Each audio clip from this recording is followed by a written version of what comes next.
Hello and welcome to Sleepers Media YouTube channel. Welcome to another edition of our NBA draft breakdown. We are breaking down 75 prospects from the NBA draft based on our NBA big board. So we have 74 of these videos on the channel. Be sure to check them out. But you are tuning in to two experts for this prospect because we are honorary Longhorns. We are talking about Dylan Disu, the 6'9", fifth-year player, was extremely productive in his time at Texas when he got comfortable and got healthy, transferred in from Vanderbilt, has size, showed the ability to shoot the ball this year, shot close to like 40% on just around 3 or 4 attempts a game, while also being really productive from the free throw line as well. So like there, it kind of gives you hope that his shooting can continue to develop the way that it has. Riley, first, give me some quick thoughts on Dylan Disu, and then give me your one word to describe Dylan Disu. I'll go ahead and give you the one word. It's special. Come on, let's go, Riley. I don't know if I'm actually going with special. I'll go with underappreciated. He's sort of been inconsistent. Like he would have those huge scoring outburst games and then have other games where he just disappeared. But he was someone who I just like couldn't believe there was this guy like posterizing dudes at Vanderbilt. I thought he was gonna be a star right away at Texas. Didn't really happen his first year there, but eventually became an all SEC caliber player. I think he's really good coming off the roll as a roll man, has nice touch around the basket, really good in the mid range, good rebounder, and I think there's a role for him. I said roll, like ROLE, role. There is Mm-hmm. a role for a guy like Dylan Disu in the NBA. Now he's too undersized to play the center, but he's kind of a bigger four that maybe could get maybe phased out a little bit in how the modern game rolls.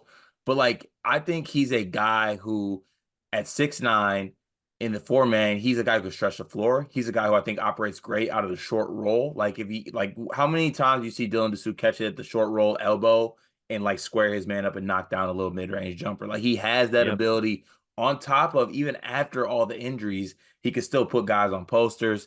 I think role is the first word that comes to my mind. He's going to be an NBA role player. And for that reason, when we are going to ceiling or floor, I went with ceiling.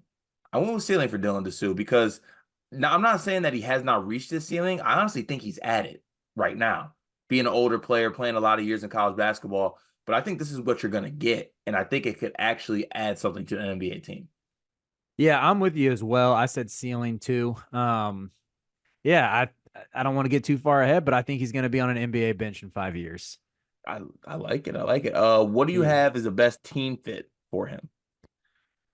I could see him sort of like filling a role for the Atlanta Hawks. You have it's a team that's who knows what's going to happen with the Trey and Deontay Murray backcourt. It looks like there's a chance they could trend toward a rebuild. There's a chance they keep one of them.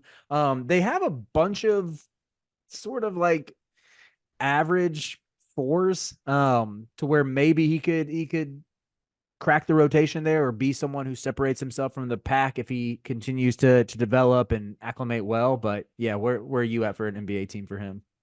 I actually have the Pistons. Okay, I could. I would love if the Pistons were able to get him. Now it'd be interesting because the Pistons seem to be at a franchise crossroads where it's like, do we want to make Jalen Duren a center or do we want to have him as a four? I think I'd be more comfortable just putting Duren at the five and then having a Mhm. four-man like Dessou maybe playing next to him, maybe in a role behind Isaiah Stewart. I'm not the biggest Isaiah Stewart guy in general, so like I think there could be a role for him, and I would honestly be interested to see what he could bring. And he'd be a big that could shoot the ball, which I think we, God, so desperately, desperately need.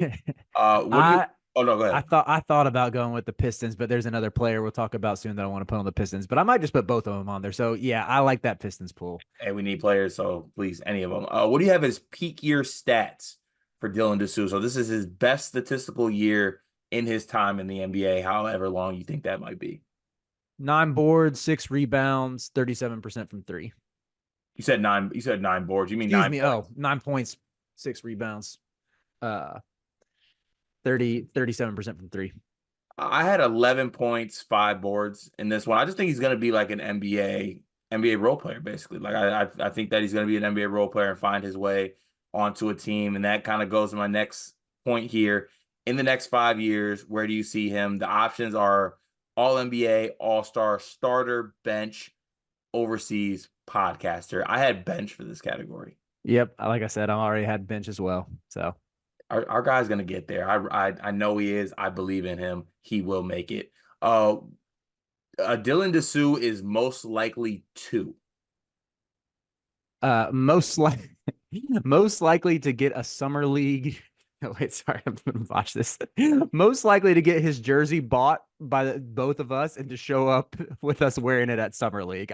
Can definitely see that and like try to get a pick with him and sign like his jersey at the game. If I could get He'll a be. jersey swap with Dylan Disu, that'd be so. You know he's not going to get drafted, and they're going to do him dirty and put him in like number 61 for summer league. But we're going to find a way to get that Pistons 61 Disu jersey. It's gonna hit so different. I had Dylan Disu as most likely to earn a nickname that might stick through his time in the NBA. Like I feel like his rookie year, he's gonna be with a bunch of vets, and they're gonna nickname him Bambi because he kind of looks like his knees knocked together when he runs, and he's just gonna stick for the rest of his career. They're gonna have a Bambi bobblehead night for years to come, whatever franchise he goes to, Bambi T-shirt night, and he's just gonna embrace it. I love it, man. We wish the best for you, Dylan Disu. Just know we are always in your corner You always with got them. us. If you don't have anybody, you will have Riley Davis and Carter Elliott. Be sure to tune in to the other videos, the other 74 videos that we have on the channel. We'll catch y'all next time. The NBA draft is coming up, and I've got something awesome for you. We are partnering with the people at NBA 2K Lab. NBA 2K is the best video game on earth. The people at 2K Lab are making some awesome stuff to make that game even more fun, and they just launched their 2024 NBA Draft Simulator, where you can find the official Sleepers Media big board. We ranked our top 75 players in this draft class. Me, Carter, Brian Ralph, Riley Davis. We did it together, and it is featured on the 2K Lab NBA Draft Simulator. You can take control of any team in the draft, play GM with just one click, and see our entire rankings before these videos even come out. Check out the link in the description of this video to try out the draft sim for yourself, and you can find more mini games at nba2klab.com/NBA-mini-games.